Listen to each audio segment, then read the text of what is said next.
मैं सोनी कुमारी आप सबका अपना YouTube channel Soni super classes में स्वागत करती हूँ। तो दोस्तों, हम लोग क्या पढ़ रहे थे? तो हड़प्पा सभ्यता। क्या पढ़ रहे थे? हड़प्पा सभ्यता। हड़प्पा सभ्यता के आज हम लोग आगे की जानकारी लेंगे, यानी कि हड़प्पा सभ्यता में और क्या था और क्या क्या हुआ था। तो दोस्तों, कल जो मैं बताई थी उसको मैं थोड़ा सा आपके साथ मतलब कि रिवीजन कर देती हूँ। तो कल मैं बताई थी कि हड़प्पा सभ्यता की खोज किसने किया था। तो हड़प्पा सभ्यता की खोज किसने किया था, कल क्या बताए थे हम? तो दयाराम साहनी। और कैसे याद रखना था? तो हड़प्पा पर दया करो, हड़प्पा पर दया करो। हड़प्पा पर दया कब करो? तो बताए थे कि 1921 ईस्वी में करो। और किस नदी के पास करो? तो रावी नदी के पास करो। और ये रावी नदी के पास करो। और ये हड़प्पा कहाँ में पड़ता है? तो पाकिस्तान के मोंटगोमरी जिला में। यानी कि हड़प्पा सभ्यता की खोज किसने की थी? तो दयाराम साहनी। और कब किया था? तो 1921 ईस्वी में किया था। और हड़प्पा सभ्यता किस नदी के किनारे स्थित है? तो रावी नदी के। और यह कहाँ में है? तो पाकिस्तान के जिला का नाम पूछे तो मोंटगोमरी जिला में। तो दोस्तों, इसी हड़प्पा सभ्यता के बारे में आज हम लोग आगे की जानकारी यानी आगे आगे की जानकारी लेंगे कि आगे इसमें क्या है। तो यहाँ पे आज हम अभी लेके आए हैं हड़प्पा सभ्यता के प्रमुख स्थल। हड़प्पा सभ्यता के प्रमुख स्थल यानी कि हड़प्पा सभ्यता के कुछ ऐसे स्थल थे जो बहुत ही प्रमुख थे। तो यहाँ पे इसी को हम लोग आज सीखेंगे भी और याद भी करेंगे। तो पहला यहाँ पे क्या है? बनावली। और क्या है? बनावली और राखीगढ़ी। ये दोनों कहाँ में पड़ता है? तो हरियाणा में। कहाँ में? हरियाणा में। आपसे ऑब्जेक्टिव में इस प्रकार से पूछ देता है कि निम्नलिखित में से बनावली किस जगह में पड़ता है? तो ऑप्शन 4 को बना देगा, जैसे कि राजस्थान, गुजरात, पाकिस्तान और एक हरियाणा। तो अब क्या लिखेंगे? फिर याद रहेगा तब आप हरियाणा को आंसर टिक कर देंगे। तो इसीलिए आज इसको हम लोग याद करेंगे। तो यहाँ पे बनावली और बनावली और राखीगढ़ी कहाँ में पड़ता है? तो हरियाणा में। तो इसको याद कैसे करें? बनावली और राखीगढ़ी को। तो बनावली यानी कि कोई किसी से पूछ रहा है, यानी कि बनावली यानी कि क्या बनावली? तो बना के रख ली, यानी कि बनावली खाना की, जैसे कि हम बात कर देते हैं, यानी कि खाना किसी से बोल रहा है कि खाना क्या कर ली, यानी कि बनावली की ना, यानी कि खाना बना के रख ली। किससे बोला? तो यहाँ पे इसमें हरियाणा में आप देख सकते हैं कि क्या है? रिया। एक व्यक्ति ने रिया से बोला कि बनावली बनावली यानी बना के रख ली क्या? तो खाना की बात कर रहे हैं, यानी किससे? रिया से। यानी कि बनावली राखीगढ़ी कहाँ में है? तो हरियाणा में। फिर से मैं बता देती हूँ, यानी बनावली बनावली और बना के रख ली। और किससे ये बोला? तो रिया से बोला। किससे बोला? तो रिया से। यानी कि बनावली राखीगढ़ी कहाँ में है? तो हरियाणा में है। नेक्स्ट क्वेश्चन, यानी कि नेक्स्ट में क्या है? कालीबंगा। क्या है? कालीबंगा। कालीबंगा अगर आपसे पूछा जाए तो ये कहाँ में पड़ता है? तो राजस्थान में। कहाँ में पड़ता है? राजस्थान में। आपसे दे देगा कि निम्नलिखित में से कालीबंगा किस राज्य में, यानी कहाँ में पड़ता है। तो 4 को ऑप्शन इसी तरह से बना देगा तो आपको याद रहेगा, तो आप टिक कर देंगे कि राजस्थान में। तो कालीबंगा को हमेशा के लिए याद कैसे रखें? तो यहाँ पे देखिए कालीबंगा में काली है, और राजस्थान में देखिए यहाँ पे राजा है। यानी कि काली कुली कौन है? तो राजा है। यानी कि काली कुला यानी कि कौन है? तो राजा है। यानी कि इस तरह से भी याद रख सकते हैं, या तो आप इस तरह से भी याद रख सकते हैं। बंगा, बंगा में बंगला थोड़ा सा ध्यान रख सकते हैं कि बंगला किसका है? तो राजा का। किसका है?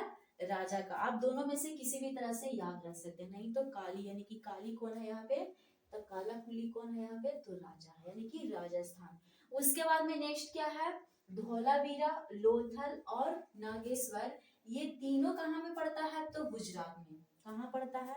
गुजरात में पड़ता है। तो अभी इसको कैसे याद रखा जाए? तो देखिए यहाँ पे धोला और यहाँ पे लोथल और नागेश्वर। यानी कि धोला यानी कि किसी को धोया, मारा, यानी कि खूब पीटा। और यहाँ पे किस यानी बीर, देखिए इसमें धोला बीरा में देखिए यहाँ पे बीरा आप देख सकते हैं, यहाँ पे धोला। यानी कि बीरा जो है धोला यानी कि धोया किसी को, यानी कि लोथल को भी धोया और नागेश्वर यानी कि नाग को भी धोया। और ये दोनों को कब धोया, तो देखिए गुजरात में रात है, यानी कि लोथल यानी बीरा जो है धोया लोथल को और नागेश्वर को कब धोया, तो रात में धोया, यानी कि रात से क्या याद रखेंगे, गुजरात। बीरा जो है यानी कि धोया किसको किसको धोया, तो लोथल को और नाग यानी नागेश्वर, और कब धोया, तो रात में धोया, यानी कि याद रखेंगे गुजरात। उसके बाद में क्या है, नेक्स्ट में क्या है, तो नेक्स्ट में है बालाकोट और चनहुद्रो। क्या है, बालाकोट और चनहुद्रो जो कहा जाए कि कहाँ में पड़ता है, तो पाकिस्तान में। इसको कैसे याद रखेंगे, यानी कि बाला यानी कि कोट पहना हुआ है, यानी कि कोट जो पहना हुआ है चंदू, चनहुद्रो में देखिए आप थोड़ा सा हिंट मिलेगा, चंदू यानी कि कोट पहना हुआ है, चंदू कहाँ में जाके पहना हुआ है, तो पाकिस्तान में। चंदू है जो कोट पहना हुआ है, कहाँ में पहना है, तो पाकिस्तान में जाकर पहना हुआ है। तो इस तरह से इसको याद रखेंगे। तो अब हम लोग थोड़ी सी हड़प्पा सभ्यता में जो मोहनजोदड़ो है, क्या है, मोहनजोदड़ो है, इसके बारे में थोड़ी सी जानकारी लेंगे। तो कह दिया जाए कि मोहनजोदड़ो की खोज खोज किसने किया, तो मोहनजोदड़ो की खोज जो है रखाल दास बनर्जी ने किया, और कब किया, तो 1922 ईस्वी में किया। और कहा जाए कि किस नदी के तट पे है ये, तो सिंधु नदी के तट पे है। किस नदी के किनारे है, तो सिंधु नदी के किनारे है। और यह कहाँ में अभी वर्तमान में पड़ता है, तो पाकिस्तान के लरकाना जिला में। किस जिला में, तो पाकिस्तान के लरकाना जिला में। लेकिन अब इसको याद कैसे रखें, तो याद रखने के लिए याद रखेंगे क्या, मोहन को पास रखो। क्या रखो, मोहन को पास रखो। पास से क्या याद रखना है, मोहन को पास रखो, सॉरी रखो याद रखना है, पास रखो यानी कि क्या करो, मोहन को पास रखो। रखो से याद रखना है, क्या याद रखना है, तो रखालदास बनर्जी। क्या याद रखना है, रखालदास बनर्जी। मोहन को पास रखो, रखो से रखालदास बनर्जी। कब रखो मोहन को पास में, तो 1922 ईस्वी में। कब रखो, तो 1922 ईस्वी में। और किस नदी के तट पे रखो, तो सिंधु नदी के तट पे, यानी कि और ये कहाँ में पड़ता है, तो पाकिस्तान के लरकाना जिला में। यानी कि लरकाना जिला को कैसे याद रखेंगे कि मोहनजोदड़ो लरकाना जिला में है, तो ऐसे याद रखें, मोहन को ललकारो नहीं, मोहन को ललकारो नहीं, यानी कि मोहन जो है, मोहनजोदड़ो जो है लरकाना जिला में है। किस जिला में है, तो लरकाना जिला में, यानी कि फिर से देखेंगे, मोहन को पास रखो। पास रखो से क्या याद रखना है, रखालदास बनर्जी। कब रखना है, तो 1922 ईस्वी में। किस नदी के तट पे रखना है, तो सिंधु नदी के। और ये मोहन को ललकारो नहीं, यानी कि लड़काना लड़कारो नहीं, यानी कि लड़काना जिला में, यानी कि पाकिस्तान के किस जिला में, तो लड़काना जिला में। अगर आपसे कह दिया जाए कि हड़प्पा और मोहनजोदड़ो, हड़प्पा और मोहनजोदड़ो के बीच की दूरी कितना था, तो इसका बीच की दूरी था 483 वर्ग किलोमीटर।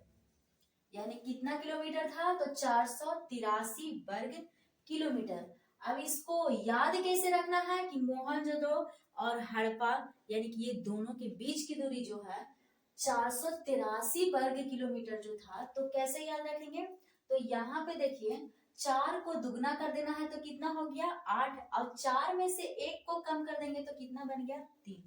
यानी कि 4 यहाँ पे देखिए क्या करना है, तो 4 को क्या करना है, तो दुगना कर देना है तो 8 बन गया, और 4 में से क्या करना है, 1 को कम कर देना है यानी कि 3 बन गया। यानी कि याद रखेंगे 483 यानी कि 483 वर्ग किलोमीटर। अगर कहा जाए आपसे, क्या कहा जाए कि जो हड़प्पा सभ्यता है इसका एरिया कैसा बनता हुआ दिखता था, तो त्रिभुजाकार। और दोस्तों हड़प्पा सभ्यता जो है इसको क्या बोला जाता था, कांस्य युग की सभ्यता।